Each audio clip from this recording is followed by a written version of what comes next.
ನಮಸ್ತೆ ಸ್ನೇಹಿತರೆ, ಇವತ್ತಿನ ರೆಸಿಪಿ ಮಂಡಕ್ಕಿ ಖಾರ ಅಥವಾ ಕಡಲೆಪುರಿ ಖಾರ ಅಂತ ಕೂಡ ಕರಿತೀವಿ. ಇದು ಟೀ ಟೈಮ್ ಸ್ನ್ಯಾಕ್ಸ್ ಆಗಿ, ಸಂಜೆ ಸ್ನ್ಯಾಕ್ಸ್ ಆಗಿ ಕೂಡ ತುಂಬ ಚೆನ್ನಾಗಿರುತ್ತೆ. ಕಾಫಿ ಜೊತೆ, ಟೀ ಜೊತೆ ಹೇಳಿ ಮಾಡಿಸಿದಂಥ ಸ್ನ್ಯಾಕ್ಸ್ ಇದು. ಟ್ರಾವೆಲಿಂಗ್ ಹೋಗಬೇಕಾದ್ರೂ ಕೂಡ ಇದನ್ನು ತೊಗೊಂಡೋದ್ರೆ ತುಂಬ ರುಚಿಯಾಗಿರುತ್ತೆ. ಇದು ಸಿಂಪಲ್ಲಾಗಿ ಯಾವ ರೀತಿ ರೆಡಿ ಮಾಡ್ಕೋಬೋದು ಅಂತ ನೋಡೋಣ.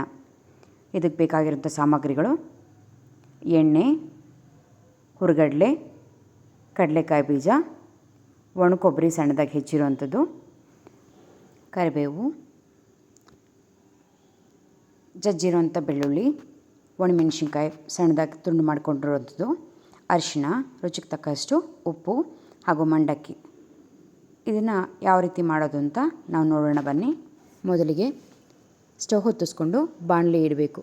ಬಾಣಲಿ ಕಾದ ನಂತರ ಎಣ್ಣೆ ಹಾಕಿ, ಎಣ್ಣೆ ಬಿಸಿ ಆದ ನಂತರ ಇದಕ್ಕೆ ಜಜ್ಜಿರುವಂಥ ಬೆಳ್ಳುಳ್ಳಿನ ಹಾಕಿ ಚೆನ್ನಾಗಿ ಹುರ್ಕೋಬೇಕು. ಬೆಳ್ಳುಳ್ಳಿ ಚೆನ್ನಾಗಿ ಹುರ್ಕೊಂಡಷ್ಟು ಕ್ರಿಸ್ಪಿಯಾಗಿ ಚೆನ್ನಾಗಿರುತ್ತೆ. ಬಾಯಲ್ಲಿ ಮಧ್ಯ ಮಧ್ಯ ಸಿಕ್ಕಿದಾಗ ಚೆನ್ನಾಗಿರುತ್ತೆ. ಬೆಳ್ಳುಳ್ಳಿ ಚೆನ್ನಾಗಿ ಹುರ್ಕೊಂಡ ನಂತರ ಇದಕ್ಕೆ ಕಡಲೆಕಾಯಿ ಬೀಜ ಹಾಕಿ ಮೀಡಿಯಮ್ ಫ್ಲೇಮ್ನಲ್ಲೇ ಕೆಂಪಾಗಿ ಹುರ್ಕೋಬೇಕು. ಕಡಲೆಕಾಯಿ ಬೀಜ ಚೆನ್ನಾಗಿ ಹುರಿದಷ್ಟು ಚೆನ್ನಾಗಿರುತ್ತೆ ತಿನ್ನೋದಕ್ಕೆ. ಕಡಲೆಕಾಯಿ ಬೀಜ ಚೆನ್ನಾಗಿ ಹುರ್ಕೊಂಡ ನಂತರ ಒಣ ಕೊಬ್ಬರಿ ತುಂಡುಗಳನ್ನ ಹಾಕಿ ಎಣ್ಣೆಯಲ್ಲಿ ಬಾಡಿಸ್ಕೊಳ್ಬೇಕು. ಒಣ ಕೊಬ್ಬರಿ ಚೆನ್ನಾಗಿ ಹುರಿದ ನಂತರ ಇದಕ್ಕೆ ಒಣಮೆಣಸಿನ್ಕಾಯಿ, ಕರಿಬೇವಿನ ಸೊಪ್ಪು, ಅರಿಶಿಣ, ಉಪ್ಪು ಹಾಕಿ ಚೆನ್ನಾಗಿ ಕಲಿಸ್ಬೇಕು. ಕರಿಬೇವಿನ ಸೊಪ್ಪು ಚೆನ್ನಾಗಿ ಎಲ್ಲ ಹುರಿದ ನಂತರ ಇದು ಮೀಡಿಯಮ್ ಫ್ಲೇಮ್ನಲ್ಲಿಟ್ಟು ಕಡಲೆಪುರಿನ ಹಾಕಿ ಚೆನ್ನಾಗಿ ಮಿಕ್ಸ್ ಮಾಡಬೇಕು.